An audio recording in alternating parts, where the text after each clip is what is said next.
All workers get 3 or more weeks holidays per year depending on the hazard to health in their occupation. Much use is made of the spas, health resorts, hill stations and seasides. Hydrotherapy and various other methods of physical therapy are highly developed and freely used. Physical culture is almost a craze. Building of houses and flats is in progress everywhere, yet there is still a great shortage.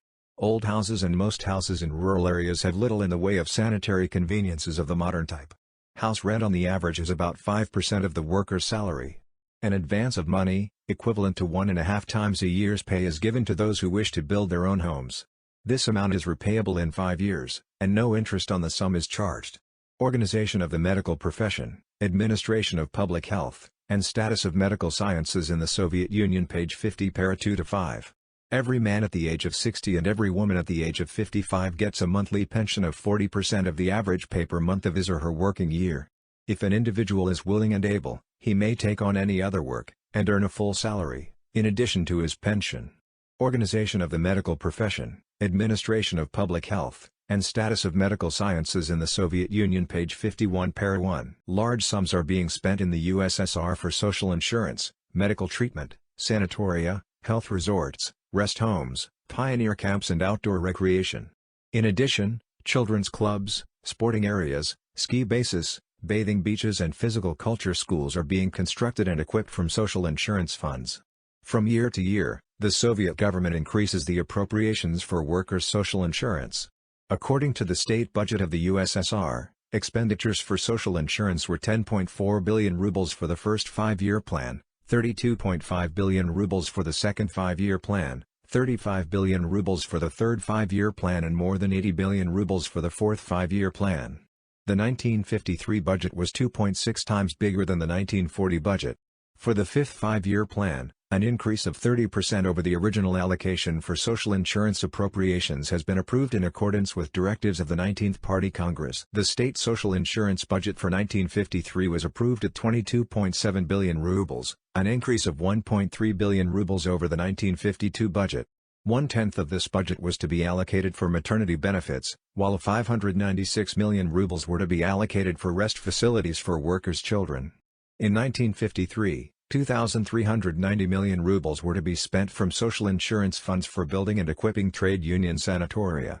More than 200 million rubles were to be allocated for restoration, repair and equipment of cultural and educational institutions, physical culture installations, and tourist bases, and for organization of tours and trips to alpine camps.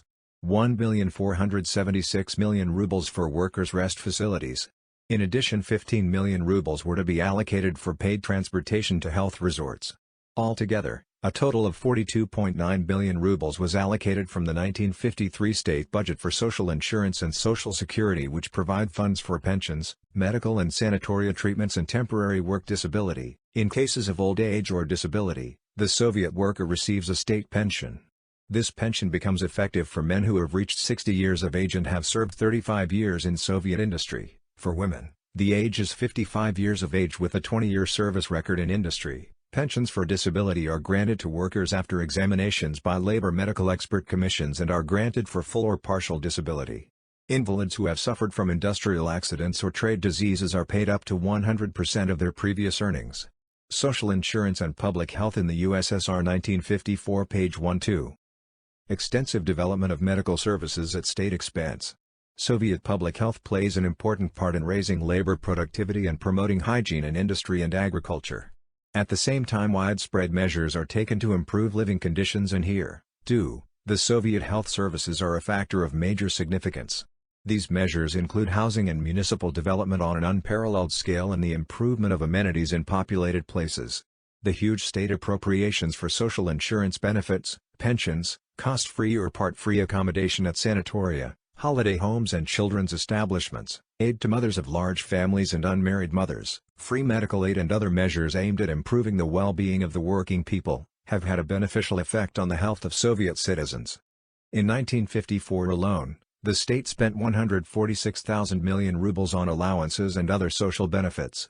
For the first time in history, society free of exploitation of man by man, is putting all its efforts into harmoniously developing man's personality, physical and moral strength and capacity, and into bringing up a healthy generation. Health protection in the Soviet Union, page 10. The system of Social Security offers a wide range of benefits to most of the non-agricultural population, plus health insurance for farmers. During the 1960s, Social Security expenditures increased 600% as coverage of the population was extended and benefits were enlarged. These expenditures totaled 19.5 billion dinars in 1970. Approximately 37% of the expenditure in 1970 was for health care and 28% was for old age and survivors' benefits. National Intelligence Survey 21, Yugoslavia, The Economy, page 28, para 2. Communal welfare services undertake the rehabilitation of juvenile delinquents and care for orphans. Maintaining institutions for young people and supplying school lunches are other important forms of social assistance. The most important establishments for children are the daycare centers for children of the employed. In the past, families in the upper income brackets have been the main benefactors because parents must share the cost of these centers. In February 1972, however, the Assembly of Self-Managers in Zagreb, in the Republic of Croatia, went on record in favor of reforming the child care center system. Under their proposal, parents with low incomes would not be charged for placing their children in nurseries and kindergartens. National Intelligence Survey 21, Yugoslavia, The Society, page 38, para 7. Payments for temporary disability and illness are increased to the amount of the full salary of all who have been employed for the minimum prescribed period. From 50 to 75% of the regular salary is paid to those who have not been employed for the minimum period.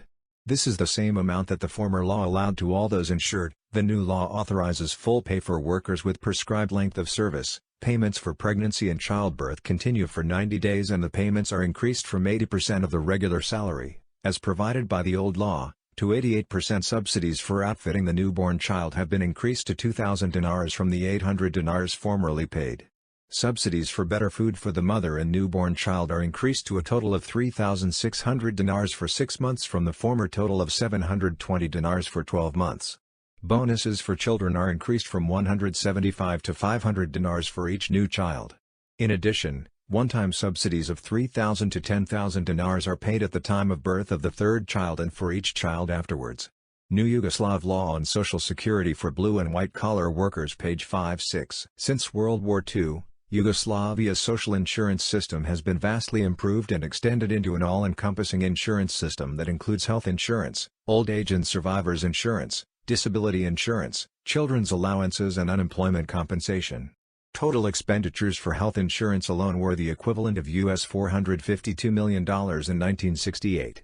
Before World War II, about 17% of the population was covered by benefits. By 1963 the regime had extended some form of social security to nearly all the people and about half were covered by full social insurance.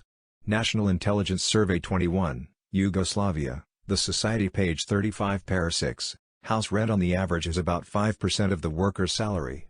An advance of money, equivalent to 1.5 times a year's pay, is given to those who wish to build their own homes. This amount is repayable in 5 years, and no interest on the sum is charged. The earning capacity of workers varies widely, depending on the skill and educational standards required along with industrial hazards. There is a basic pay minimum of 500 rubles, but the lowest paid workers usually belong to cooperatives where they get their food and other necessities relatively cheaply. Organization of the medical profession, administration of public health, and status of medical sciences in the Soviet Union, page 50, para 6-7. Cuba's economic shortfalls have been offset partially by its socio-economic and political achievements. These achievements include, an egalitarian redistribution of income. The Cuban economy, model for third world development? Page 2, page 18, para 4. There were 8 pay grades with the highest rate of pay only about 3 times higher than the lowest. Soviet wages and wage differentials, page 8. https://www.cia.gov/readingroom/docs/ciardp 79010938004000100031.pdf. Yugoslavia had a ratio of highest to lowest income rate that was similar to the USSR. The highest income only about 3 times higher than the lowest. Pay schedules and income taxes in Yugoslavia 1951, page 2, para 2. Page 2, para 7. Socialist countries have very generous social security systems and subsidies that help to ensure everyone's needs are being met. People are expected to work, but if they cannot because of motherhood, injury, sickness or old age, the state will pay to take care of them. These countries also often have relatively low economic inequality, with the highest income only about 3 times higher than the lowest, although there has been less emphasis on this since the 1980s.